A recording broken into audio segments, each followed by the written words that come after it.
تتحداني يا هندسة ان اقولك على طريقة تقدر تحصر بيها القواعد في ثواني؟ يلا بينا.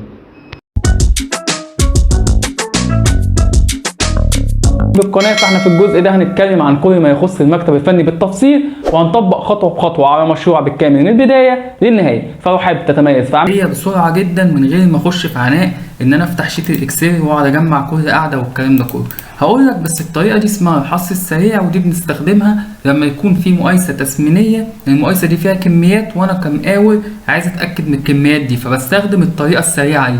انما انا لو بقدم حصر مستخلص لمالك مش هينفع طبعا اقدم له الكلام ده، لكن لو انا عايز اتاكد من الكميات الفعليه وبشيك عليها ممكن استخدم الطريقه دي عن طريق حاجه اسمها الريزبات. يعني ايه ريزب؟ ريزب ده عباره عن اختصار، الاختصار ده عمله مهندس زينا بس مهندس شاطر جدا في البرمجه، ده خلاه يعرف يحسب كل القواعد دي بطريقه سهله جدا ومبسطه وطريقه سريعه جدا، وهنتكلم ازاي تقدر تحمل الريزبات بس في اخر الفيديو. طيب لو انا عندي مجموعه من القواعد زي دي وعايز اعرف مساحتها كلها في خطوه واحده وبسرعه جدا، هعمل ايه؟ اول حاجه لازم القواعد دي كلها تبقى مرسومه بولي لاين، يعني كده ما ينفعش، يبقى اما هتمشي عليها بولي لاين يا اما هتروح عليها وتعمل ريكتانجل بالشكل ده كده، دي بتتحول على طول لبولي لاين. طب لو انا عندي قاعده شبه دي، لا دي بقى ساعتها لازم افضل ماشي عليها ايه؟ بولي لاين، اسف لازم تفضل ماشي على القاعده دي كده بولي لاين بالشكل ايه؟ بالشكل ده عشان تتحول معاك. طيب خلينا بس عشان وقت الفيديو ننجز، احنا قدرنا ان احنا عندنا مجموعه من القواعد اخترناها او اللي احنا خلصناها، ازاي اقدر احسبها في خطوه واحده؟ بص يا باشا، في ريزب اسمه اي ار، هقول لك تحمله ازاي. هتضغط اي ار، تمام، هيقول لك سيلكتد اوبجكت، هتختار مجموعه القواعد دي اللي انت عايز تحسبها، تمام، وتدوس انتر. هيقول لك قول انترسكشن بوينت او انسيرشن بوينت اللي هو المكان اللي انت عايز تحط فيه الجدول، هنعرف دلوقتي.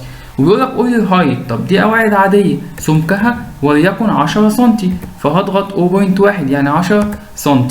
هتبص هتلاقي دلوقتي الجهاز بيحصل فيه حاجه كده، هو دلوقتي الريزب بيشتغل، الريزب شغال، ما تقلقش من حاجه. وبعد ما الريزب بيشتغل هتبص هتلاقي ان هو عطاك جدول محترم. الجدول ده جدول ده هنكبروه بس شويه بامر سكيل عشان نعرف نشوفوه، اسف تعال نشوفه تاني اهو، جدول اهو هنكبره بس بامر سكيل، بيز بوينت اهو، كبر الجدول شويه بامر سكيل. الراجل عطاك جدول وسمالك فوق كل قاعده المساحه بتاعتها بالمتر مربع، حسبها لك لوحده فوق كل قاعده، حسب لك المساحه بتاعتها. طيب اعمل ايه؟ المفروض ان انا هجيب الاله الحاسبه دلوقتي واقعد اجمع الارقام دي عشان اعرف المساحه الكليه. قال لك لا مفيش الكلام ده. امال ايه يا عم؟ في امر تاني، ريزب تاني اسمه ادونا. اسمه ايه؟ ادونا اهو، تمام. الامر ده بيقول لك سيلكت اوبجكت، هختار له مجموعه القواعد اللي انا عايز اجمعها، ده امر خاص بالجمع، تمام. قال لي ان هم 18 عنصر، تمام، دوست انتر، تمام. بيج بوينت عايز تحط الرقم فين؟ اهو الرقم اهو، طلع لك ان هم 20.9، يبقى انت حسبت مجموعه القواعد. يبقى لو عندك مجموعه القواعد دي كلها كل انت تعمله عليها ان انت تعمل بول لاين او تعمل ريكتانجل، وتبص وتلاقي ان انت في خطوه واحده ممكن تحسبها عن طريق اي ار وعن طريق ادونا. طب ازاي بقى انا بحمل الريزبات دي او بجيبها ازاي؟ هتلاقيني حاططها لك في الديسكريبشن، تمام. طب انا عايز احمل الريزب ده بقى ايه على الجهاز او على برنامج اوتوكاد عندي، هتضغط حاجه اسمها اي بي بي اب لود اهي، اي بي بي، تمام.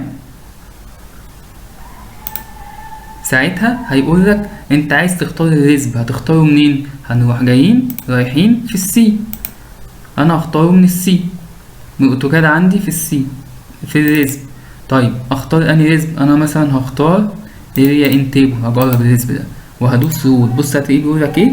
كريت اريا روت ان تيبل ريزب سكسسفولي رود، يعني اتحمل. هتدوس كلوز هتلاقيه اتحمل عندك بمنتهى البساطه.